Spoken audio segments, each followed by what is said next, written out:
Good morning. मैं मोहम्मद रफ़ीक from KD classes मई बरपुर जौनपुर से। I hope आशा करते हैं कि आप लोग घर पे कुछ समय के लिए ज़रूर पढ़ाई करते होंगे। तो उसी के सिलसिले में केमिस्ट्री क्लास 11 केमिस्ट्री पढ़ाया जा रहा है। तो क्लास 11 केमिस्ट्री में आपका एक वीडियो चल रहा है, क्लास चल रहा है, आपका लेसन का नाम है स्ट्रक्चर ऑफ एटम। परमाणु की संरचना क्या होती है। उस परमाणु संरचना में मैंने इलेक्ट्रॉन की खोज कैसे हुई, प्रोटॉन की खोज कैसे हुई और न्यूट्रॉन की खोज कैसे हुई, इस पर हम लोग डिस्कशन कर चुके हैं और जान गए कि कैसे आपका इलेक्ट्रॉन प्रोटॉन न्यूट्रॉन का डिस्कवर हुआ था, खोज हुआ था। तो उसमें अगर कुछ थोड़ा सा रह गया था याद दिलाना चाहिए। रदरफोर्ड ने फर्स्ट टाइम प्रोटॉन की खोज में रदरफोर्ड ने बहुत सिंपल सा एक्सपेरिमेंट किया था, एक रिएक्शन दिया था। उन्होंने नाइट्रोजन परमाणु पे ऑक्सीजन की बमबारी कराया था, नाइट्रोजन ऑक्सीजन में परिवर्तन हो गया था और आपका प्रोटॉन का उत्सर्जन हुआ था। जस्ट लाइक इसी प्रकार से बेरिलियम पर अल्फा कणों की बमबारी चैडविक द्वारा कराया गया और वहां पर न्यूट्रॉन का उत्सर्जन हुआ था। उसके बाद ये सब आपकी चीजें, इलेक्ट्रॉन की खोज आपको बताया गया था 1897 में इलेक्ट्रॉन का खोज हुआ था। प्रोटॉन का खोज 1919 में हुआ था और आपका न्यूट्रॉन का खोज 1932 में हुआ था। इलेक्ट्रॉन की खोज 1897 में, प्रोटॉन की खोज 1919 और न्यूट्रॉन की खोज 1932 में किया गया। लेकिन इन दोनों से पहले रदरफोर्ड ने एक एक्सपेरिमेंट किया था जिसे हम स्कैटरिंग ऑफ अल्फा कण के नाम से जानते हैं। स्कैटरिंग ऑफ अल्फा कण यानी अल्फा कणों का प्रकीर्णन, अल्फा कणों का बिखराव का एक एक्सपेरिमेंट था, एक प्रयोग था जिससे आपका न्यूक्लियस की खोज हुई थी। किसका? न्यूक्लियस, नाभिक यानी परमाणु नाभिक की खोज किया गया था। रदरफोर्ड ने सन 1911 में, याद रखिएगा 1911 में रदरफोर्ड ने एक्सपेरिमेंट किया जिसे हमें स्कैटरिंग ऑफ अल्फा कण के नाम से जानते हैं। अल्फा कणों का बिखराव, अल्फा कणों का प्रकीर्णन या परमाणु नाभिक खोज, यानी उसी से परमाणु नाभिक खोज हुई थी। तो इस वीडियो में आप बहुत सिंपल सा छोटा सा एक एक्सप्लेनेशन है कि जानेंगे कैसे परमाणु नाभिक की खोज हुई थी, कैसे परमाणु नाभिक की खोज हुई थी।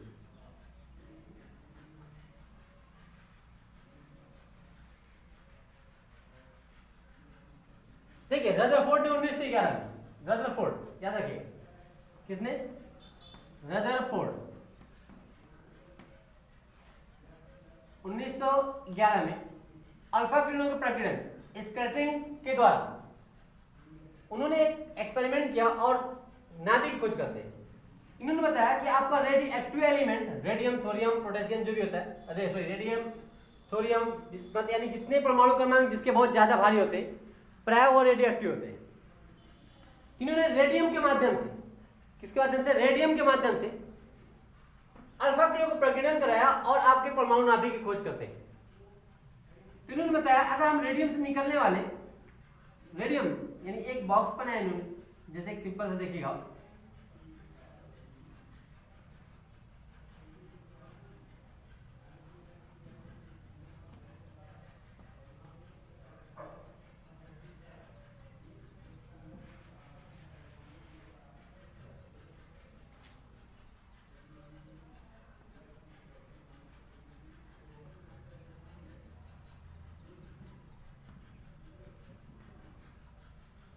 ये आपका रेडियम है।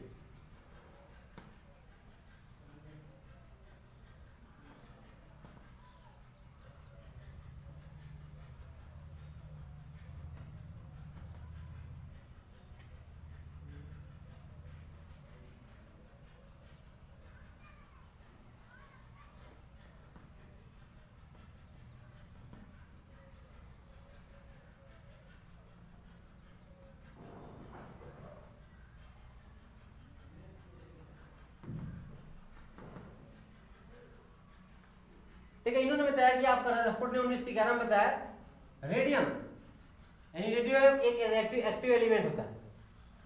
रेडियम से निकलने वाले अल्फा किरणपुंज, यानी इससे एक आपका किरणपुंज निकलती है।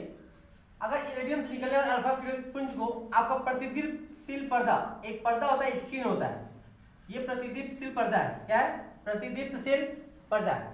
रेडियम से निकलने वाले प्रतिदीप्तशील पर्दे के मध्य, इन्होंने बताया पर्दे के मध्य स्वर्ण धातु की पतली पन्नी, क्या रखा था? स्वर्ण धातु की पतली पन्नी रखकर अल्फा किरणों का बिखराव कराया था। क्या कराया था? अल्फा कणों का बिखराव कराया था, स्कैटरिंग कराया था। तो बिखराव कराने से क्या होता है? आपकी इसकी बिखराव होने की वजह से आपकी जो अल्फा कण का किरण पुंज होता है, यानी इसकी जो बीम होती है, जो उसकी प्रकाश होती है, लाइट होती है, इस पूरे पर्दे में पड़ती है। कहां पड़ेगी? पूरे पर्दे में। यदि आपका स्वर्ण की पन्नी यानी स्वर्ण धातु की पन्नी इस आपके इसमें ना रखा जाए तो अल्फा किरण पुंज एक सीधी रेखा में निकल जाती है और छोटे से भाग में एक चमक उत्पन्न करती है। ध्यान दीजिएगा, इन्होंने आपका रदरफोर्ड ने 1911 में रेडियम से निकलने वाले अल्फा किरण पुंज के मध्य में एक स्वर्ण धातु की पन्नी रख करके प्रकाश दीप्तशील पर्दे पर उत्पन्न होने वाली चमक का अध्ययन करते हैं। तो चमक का जब अध्ययन करते हैं, उन्होंने माइक्रोस्कोप की सहायता से चमक का अध्ययन करते हैं। इन्होंने बताया जब यदि अल्फा किरण पुंज आपका स्वर्ण धातु की अनुपस्थिति में प्रकाश दीप्तशील पर्दे पे गिरती है तो आपके पर्दे के छोटे भाग में टकरा करके, पर्दे के छोटे से भाग में टकरा करके आपका चमक उत्पन्न होती है। लेकिन अगर इसी में स्वर्ण धातु, ये यानी आपका क्या है? आपका सोने की पतली पन्नी, एक स्वर्ण धातु की पतली पन्नी, इस पतली पन्नी की जो आपका लेंथ है, गोल्ड आपका जो ये आपका सोना का पतली पन्नी है, इसका जो आपका देखा जाएगा माप होता है 0.000 आपका 4 cm, यानी इतनी पतली पन्नी का इन्होंने यूज किया था। इस पतली पन्नी को इन्होंने जब आपके अल्फा किरण पुंज के मध्य में रख दिया तो क्या होता है? आपका अल्फा किरण पुंज इससे टकरा करके पूरे पर्दे पे चमक उत्पन्न होती है। पूरे पर्दे पे क्या होती है? चमक उत्पन्न होती है। यानी आपका अल्फा कणों का क्या हो जाता है? बिखराव हो जाता है, और इस बिखराव होने की वजह से इस पूरे पर्दे पे क्या होती है? चमक उत्पन्न होती है। तो इसी चमक का इन्होंने माइक्रोस्कोपिक स्टडी किया था, अध्ययन किया था। अध्ययन करने के आधार पर इन्होंने निष्कर्ष निकाला और वह निष्कर्ष को इन्होंने 3 भागों में बांटा। कितने भागों में? 3 भागों में। फिर से एक बार ध्यान दीजिएगा, रदरफोर्ड ने सन 1911 में अल्फा किरणों के प्रकीर्णन द्वारा, बिखराव द्वारा, ठीक है, आपका नाभिक की खोज करते हैं। इन्होंने बताया जब अल्फा रेडियम से निकलने वाले अल्फा किरण पुंज और आपका प्रकाश दीप्तशील पर्दे में केवल हम स्वर्ण धातु की पन्नी रख देते हैं तो उसमें क्या होती है? आपका चमक जो होती है पूरे पन्नी पे दिखाई देती है, यानी पूरे पर्दे पे दिखाई देती है। यदि आपका अल्फा किरण पुंज के पथ में स्वर्ण धातु पन्नी हटा दिया जाए, न रखा जाए, यानी उसके अनुपस्थिति में आपका अल्फा किरण पुंज पर्दे से टकराकर एक छोटे से भाग में चमक उत्पन्न करती है। लेकिन अगर स्वर्ण धातु की पन्नी हम रख देते हैं तो अल्फा किरण पुंज का यानी अल्फा किरणों का क्या होता है? इस पर्दे से, इस पन्नी से टकराने से क्या होता है? आपका उस किरणों का बिखराव हो जाता है। अब बिखराव होने की वजह से उसकी जो चमक होती है पर्दों के चारों तरफ दिखाई देती है, चारों तरफ दिखाई देती है। जैसे फॉर एग्जांपल आप देखे होंगे शादी समारोह में पटाखे जलाए जाते हैं। देखिए एक पटाखे होता है जो नीचे हम जलाते हैं, आसमान में जब जाता है तो आसमान में जब वो ब्लास्ट करता है, फूटता है, तो क्या होती है? लाइट जो थी चारों तरफ फैल जाती है। तो चारों तरफ लाइट फैलने की क्रिया क्या कहलाएगी? स्कैटरिंग कहलाएगी, बिखराव कहलाएगी। उसी प्रकार से ये आपका किरण पुंज आ रहा है, जब इससे टकराया तो किरण पुंज क्या होता है? बिखराव हो जाता है। अब बिखराव होने की वजह से इसकी चमक यहाँ सब जगह दिखाई दे रही है। अगर ये नहीं है तो इसकी चमक सिर्फ यहाँ दिखाई देगी। कहाँ दिखाई देगी? यहाँ दिखाई देगी। क्लियर है? This is a radium. क्या ये? रेडियम। ये बॉक्स है, ये क्या है आपका? अल्फा कण, ये अल्फा किरण पुंज। क्लियर? पन्नी, गोल्ड पन्नी, ये पर्दा आपका है, ये होता है। अब देखिए जब ये आपका बिखराव हुआ, अब बिखराव होने से इन्होंने 3 प्रकार का निष्कर्ष निकाला। कितना निष्कर्ष? इनको आपका माइक्रोस्कोप से देखने पे 3 तरह कंडीशन दिखाई देते हैं। वह 3 तरह कंडीशन क्या है वो ध्यान दीजिएगा, क्योंकि वह कंडीशन 3 तरह कंडीशन में ही पूरे इनके नाभिक को खोज कर राज छुपा हुआ है। तो पहला चीज बताया इन्होंने बताया अधिकांश, यानी आपके जब बिखराव होता है तो बिखराव में क्या होता है? किरण पुंज बिखराव क्या होता है? इन्होंने बताया अधिकांश अल्फा किरण पुंज धातु की पतली पन्नी को भेद कर आर पार निकल जाती है। ध्यान दीजिएगा, अधिकांश अल्फा किरण पुंज धातु की पतली पन्नी को भेद के क्या करती है? आर पार निकल जाती है। जैसे इस फिगर में आइएगा, आप देखते हैं, जैसे ये क्या है, अल्फा किरण पुंज है, ये अल्फा किरण पुंज है, ये अल्फा किरण पुंज है, अल्फा किरण पुंज, ये अल्फा किरण पुंज है, ये भी आपका अल्फा किरण पुंज है, ये भी आपका अल्फा किरण पुंज है। अब देखिए इन्होंने क्या बताया, अधिकांशता अल्फा किरण पुंज क्या होता है, धातु की पन्नी को भेद कर आर पार निकल जाती है। क्या कहती है, आर पार निकल जाती है। तो इससे सिद्ध होता है परमाणु का अधिकांश भाग, परमाणु का अधिकांश भाग क्या है, खोखला है। खोखला है तभी तो आर पार निकल जा रही है। यानी जो किरण पुंज धातु की पन्नी को भेद कर आर पार निकल जा रही है, तो आर पार कब निकलेगा, जब वो खोखला रहेगा। अगर कोई वाल है, दीवार है, तो उससे टकरा के वापस आ सकता है। तो आपका बाहर निकलने का मतलब आर पार बाहर निकल जा रही है। इससे ये प्रूफ हो रहा है कि परमाणु का अधिकांश भाग क्या होता है, खोखला होता है।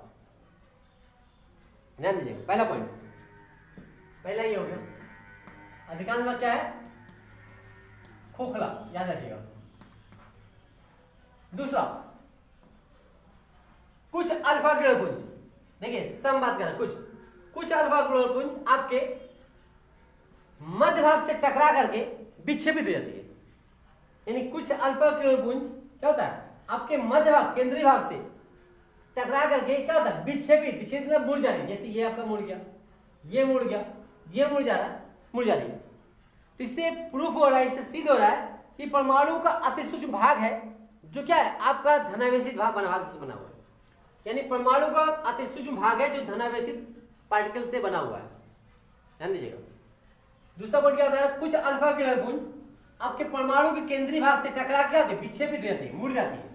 तो इससे सिद्ध होता है परमाणु का वह अति सूक्ष्म भाग जहां से अल्फा किरण पुंज का विक्षेपण हो रहा है। तो जिससे आपका यह प्रूफ हो रहा है कि परमाणु का केंद्रीय भाग अति सूक्ष्म है और जो धनावेशित भागों से मिलकर बना है। परमाणु का केंद्रीय भाग अति सूक्ष्म है जो धनावेशित भागों से मिलकर बना है। इससे यह सिद्ध होता है। तीसरा पॉइंट इन्होंने बताया, कुछ अल्फा किरण पुंज 90 डिग्री, याद रखिएगा, 90 डिग्री से अधिक भाग से क्या होती है, विक्षेपित हो जाती है। यानी कुछ अल्फा किरण पुंज 90 डिग्री से अधिक भाग क्यों क्या होती है, विक्षेपित रहती है, फोल्डेड रहती है, मुड़ जाती है। यानी ये किरण आ रही है 90 हुआ, ये किरण आ रही है 90 से अधिक मुड़ जा रही है, ये किरण आ रही है 90 से अधिक मुड़ जा रही है।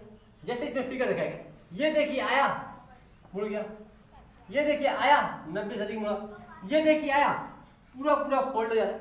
तो इससे यह प्रूफ हो रहा है, इससे यह सिद्ध हो रहा है परमाणु का जो अति सूक्ष्म धनावेशित केंद्रीय भाग है वो काफी सघन है।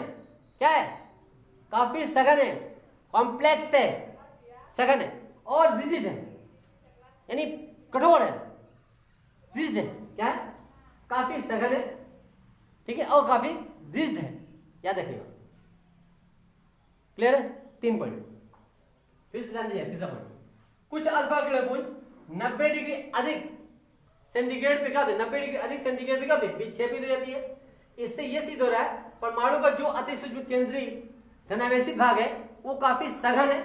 क्या है, सघन है, जिसकी वजह से परमाणु अल्फा किरण पुंज अधिक से अधिक विक्षेपित हो जाती है, अधिक से अधिक कोण पे विक्षेपित होती है। ये 3 भाग आपको इन्होंने 3 निष्कर्ष निकाला, 3 पॉइंट इन्होंने बताया। इस 3 पॉइंट के आधार पे इन्होंने बताया कि नाभिक होता क्या। ध्यान दीजिएगा।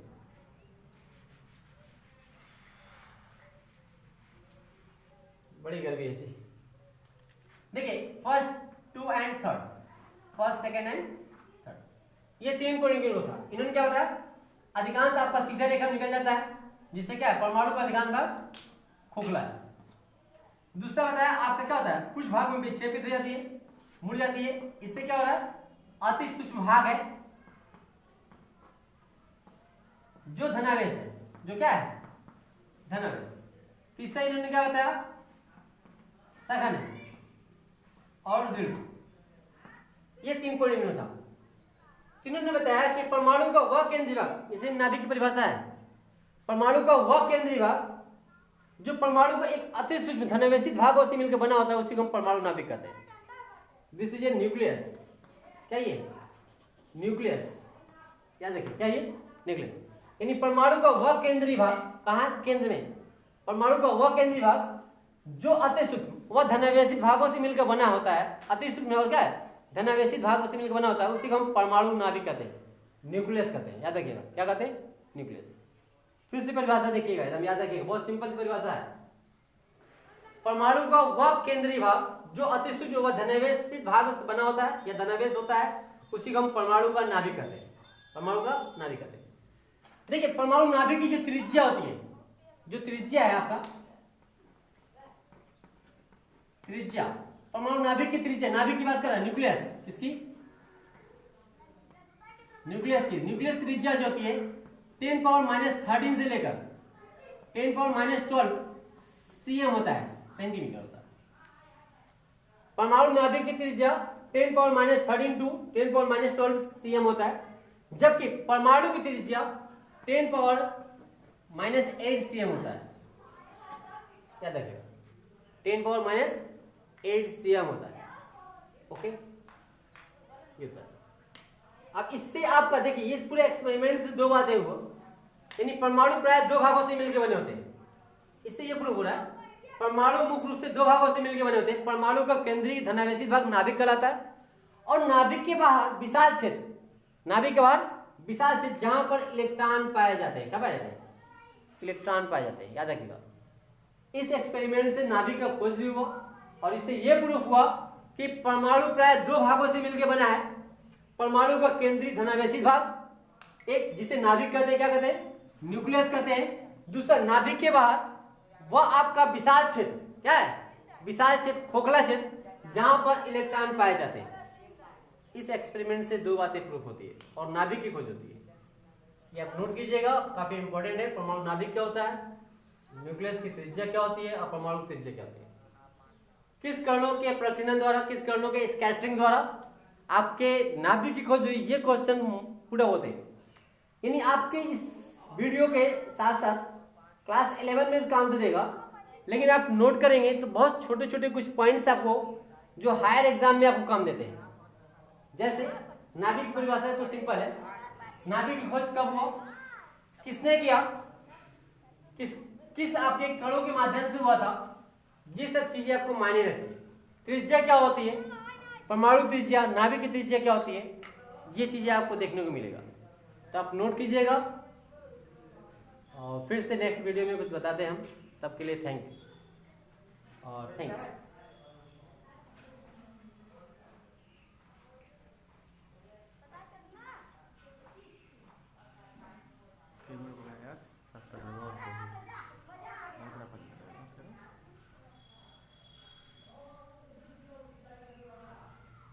बना